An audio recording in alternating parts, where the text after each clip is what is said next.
बिस्मिल्लाहिर्रहमानिर्रहीम। Dear students, welcome to the biology class. Biology class में खुशामदीद। बायोलॉजी में लास्ट वीक हम chapter number 4 cells and tissues की स्टडी कर रहे थे और इसमें हमने सेल का टॉपिक मुकम्मल कर लिया था। हमने सेल के अंदर देखा कि सेल होता क्या है, सेल के बेसिक स्ट्रक्चर्स क्या होते हैं, किस तरीके से ये डिस्कवर हुआ, बेसिक पार्ट्स जो होते हैं सेल के, cell wall, cell membrane, cytoplasm, nucleus और ऑर्गेनल्स वगैरह, हमने उनको स्टडी किया। और आखिर में हमने वो टाइप्स ऑफ सेल्स को स्टडी किया। प्रोकैरियोटिक सेल्स क्या होते हैं, यूकैरियोटिक सेल्स क्या होते हैं। तो ये हमने इस चैप्टर्स में जो सेल से रिलेटेड हमें डिस्कशन करनी थी, जो स्टडी चली थी, वो हमारी मुकम्मल हो गई। अब हम इस चैप्टर का दूसरा हिस्सा शुरू करने जा रहे हैं, दैट इज कॉल्ड टिश्यूज। तो आज की क्लास में हम टिश्यूज को स्टार्ट करते हैं जी। देखेंगे टिश्यूज क्या होते हैं, उसके बाद हम देखेंगे कि प्लांट्स में कौन कौन सी टाइप्स होती हैं टिश्यूज की, और फिर एनिमल्स में टिश्यूज की कौन कौन सी टाइप्स हमारे पास मौजूद होती है। सबसे पहले हम देखते हैं कि ये टिश्यूज होते क्या है, और टिश्यूज को समझने के लिए हमें चैप्टर 1 के टॉपिक पर दोबारा जाना पड़ेगा, जिसको हम कहते थे लेवल ऑफ ऑर्गेनाइजेशन। ये चीज लेवल ऑफ ऑर्गेनाइजेशन हमने चैप्टर नंबर 1 में स्टडी की थी कि हमारे पास।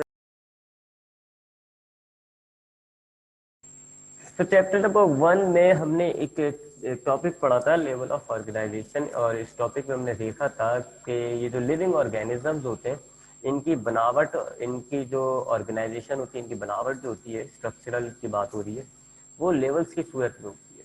सबसे स्टार्टिंग लेवल तो उस वक्त हमने कहा था कि सब एटॉमिक पार्टिकल्स होते हैं, तो वो पार्टिकल्स आपस में मिलते हैं, एटम्स बनते हैं, फिर एटम्स आपस में मिलते हैं, मॉलिक्यूल्स बनते हैं, वगैरह वगैरह। लेकिन जो लाइफ स्टार्ट होती है वो स्टार्ट होती है फ्रॉम द सेल।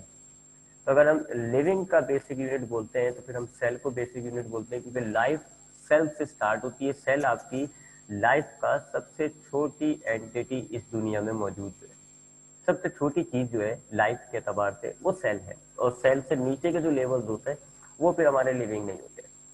तो अगर हम सेल से ही लेवल ऑफ ऑर्गेनाइजेशन को एक नजर देखें तो हमने कहा कि सेल्स होते हैं जी सबसे छोटे बुनियादी लिविंग एंटिटी। फिर बहुत सारे सेल्स कंबाइन होते हैं, टिश्यूज बनते हैं। फिर बहुत सारे टिश्यूज को कंबाइन किया जाता है तो ऑर्गन्स बनते हैं। बहुत सारे ऑर्गन्स अगर मिलकर काम करने लग जाते हैं तो सिस्टम्स तैयार होता है जी। सिस्टम्स अगर आपस में कंबाइन होते हैं, मिलकर काम करते हैं, तो एक ऑर्गेनिज्म तैयार होता है। ये अभी पूरी लेवल ऑफ ऑर्गेनाइजेशन मैंने नहीं पिक नहीं कही है, इससे पहले भी है, कुछ सेल से पहले मैंने अभी आपको बताया सब एटॉमिक पार्टिकल्स होते हैं, फिर एटम्स होते हैं, फिर मॉलिक्यूल्स होते हैं।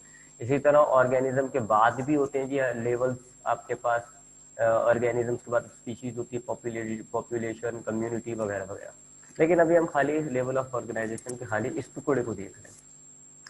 तो cell is the basic unit. Cell के टॉपिक पे हमने इसको डिस्कस किया है कि सेल जो है वो लिविंग लाइफ का सबसे बेसिक यूनिट होता है। फिर उसके बाद आते हैं टिश्यू। नेक्स्ट लेवल जो है सेल के फौरन बाद वो है टिश्यू। यानी कि अगर बहुत सारे सेल्स एक ही जैसे काम परफॉर्म कर रहे होते हैं तो फिर वो क्या करते हैं, वो कंबाइन हो जाते हैं, वो मिल जाते हैं और ग्रुप तैयार हो जाता है, and that group is called tissue. ठीक है, तो टिश्यूज क्या होते हैं, a group of cells combine to perform a particular task. Cells का एक ग्रुप होता है जो मिलकर एक खास काम कर रहा होता है, that is called tissue. A group of cell performing a particular task. ये टिश्यूज वाला मामला तकरीबन हर जगह है। आप देखें ना, एक क्रिकेट टीम में 11 खिलाड़ी होते हैं, हर बंदे को क्रिकेट खेलनी होती है, क्या होता है, वो भी ग्रुप बना लेते हैं। अब सब बंदों को एक ही काम करना है, क्रिकेट खेलनी है। They have to perform a particular task. उन्हें एक ही काम करना है कि उन्हें क्रिकेट खेलना है। उन्होंने क्या किया, उन्होंने ग्रुप बना लिया, 11 बंदों का मिलकर एक ग्रुप बना, एक ये टीम बन गई।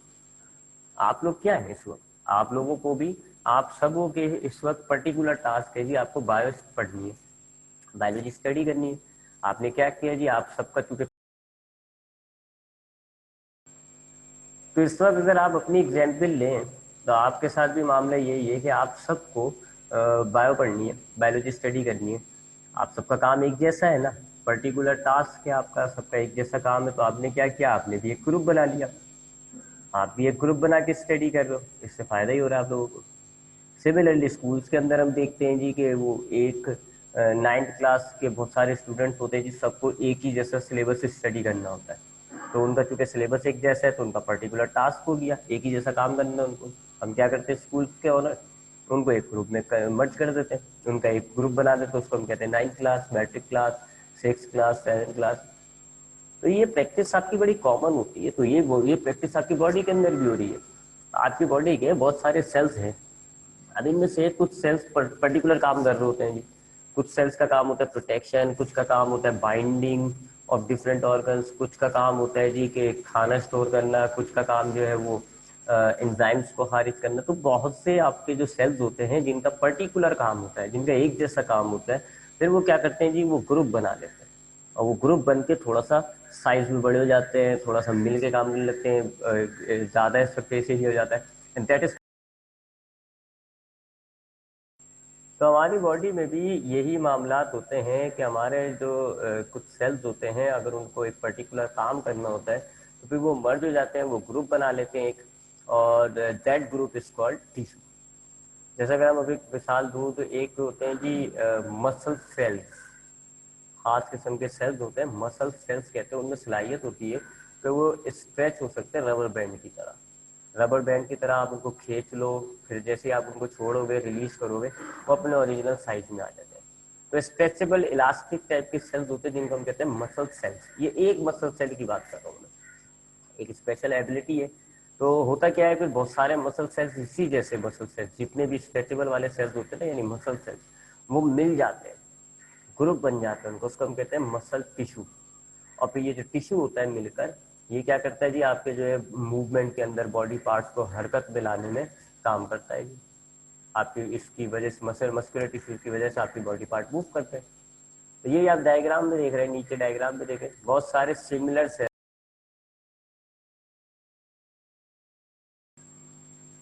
तो नीचे आपको डायग्राम में भी यही नजर आ रहा है कि बहुत सारे एक जैसे सेल्स हैं, आपस में आए, कंबाइन हुए, ग्रुप बना, दैट इज कॉल्ड टिश्यू। तो अगर बहुत सारे एक जैसे सेल्स को, बहुत सारे सेल्स को अगर एक ही पर्टिकुलर काम करना होता है तो then they form a group and that group is called tissue. अब जो पौधों में टिश्यूज पाए जाते हैं उनको हम प्लांट टिश्यूज कहते हैं, जो एनिमल में टिश्यूज पाए जाते हैं उनको हम एनिमल टिश्यूज कहते हैं। तो टिश्यूज तो हमने देख लिया क्या होता है कि अगर बहुत सारे सेल्स जिनको एक जैसा काम परफॉर्म करना होता है तो वो एक ग्रुप बना लेते हैं और उस ग्रुप को आप टिश्यू कहते हैं। तो अब हम जरा देखते हैं कि प्लांट में हमारे पास कौन कौन से टाइप के टिश्यूज पाए जाते हैं। तो प्लांट में जो हमारे पास टिश्यूज पाए जाते हैं, सबसे पहले तो उनमें दो मेजर कैटेगरीज होती है, दो मेजर टाइप्स होती है। पहला कहलाता है meristematic tissue and the second type is called permanent tissue. ये दो मेजर टाइप्स हैं। आप फिर ये मेजर टाइप्स मजीद डिवाइड होंगी नीचे। तो दो बड़ी ग्रुप होते हैं हमारे पास, दो बड़े टिश्यूज होते हैं प्लांट के अंदर, एक कहलाते हैं मेरिस्टेमेटिक टिश्यू और एक कहलाते हैं परमानेंट टिश्यू। बहुत ही बुनियादी सा डिफरेंस है इन दोनों के दरमियान, वो ये कि जो मेरिस्टेमेटिक टिश्यू होते हैं इनमें सेल डिवीजन की सलाहियत होती है। सेल डिवीजन आपने पुरानी बुक में भी मैंने आपको पढ़ाया था और अभी भी इस चैप्टर के बाद आएगा। और हमने cell cell history of cell में जब वो सेल थ्योरी आई थी उस वक्त भी हमने पढ़ा था कि सेल के अंदर एक एक प्रोसेस पाया जाता है, उसको कहते हैं सेल डिवीजन। एक सेल डिवाइड हो जाएगा, दो नए सेल्स बन जाएंगे, दो सेल्स डिवाइड होंगे, चार सेल बन जाएंगे, चार से आठ, आठ से 16, 16 से 32, ऐसे। तो दो बड़े ग्रुप होते हैं, एक कहलाता है मेरिस्टेमेटिक टिश्यू, एक कहलाता है परमानेंट टिश्यू। मेरिस्टेमेटिक टिश्यू वो टिश्यूज होते हैं जिनके सेल्स में डिवीजन की सलाहियत होती है। यानी मेरिस्टेमेटिक टिश्यू में जितने भी सेल्स होंगे ना, वो डिवाइड हो सकते हैं, वो एक के दो, दो के चार, चार के आठ, इस तरह अपनी क्वांटिटी को बढ़ा सकते हैं, इंक्रीज कर सकते हैं अपनी तादाद को। जबकि परमानेंट टिश्यू में जो सेल्स मौजूद होते हैं ना, उनमें सेल डिवीजन की सलाहियत खत्म हो जाती है, नहीं होती। परमानेंट टिश्यू में सेल डिवीजन की सलाहियत नहीं होती, लिहाजा परमानेंट टिश्यूज जो है वो अपनी इस तरीके से तो तादाद नहीं बढ़ा सकते। ठीक है, तो ये बड़ा मेजर डिफरेंस है जिसकी वजह से प्लांट के अंदर टिश्यूज में दो टाइप्स होती है। तो मेरिस्टेमेटिक टिश्यू होते हैं वो जिनमें सेल्स डिवीजन होता है, परमानेंट टिश्यू वो जिनमें सेल डिवीजन नहीं होता। अब मेरिस्टेमेटिक टिश्यू हमारे पास दो किस्म के होते हैं, एक कहलाता है एपिकल और एक कहलाता है लेटरल। ठीक है, ये दो टाइप्स होती है मेरिस्टेमेटिक टिश्यू की। एपिकल जो है वो हमें किनारों पे, नोकों पे, टिप्स पे पाए जाते हैं, यानी कि रूट्स की टिप पे मिलेगा आपको या स्टेम की नोक पे मिलेगा, तो नोकों पे पाए जाते हैं, उनको हम कहते हैं एपिकल। जबकि लेटरल जो होती है,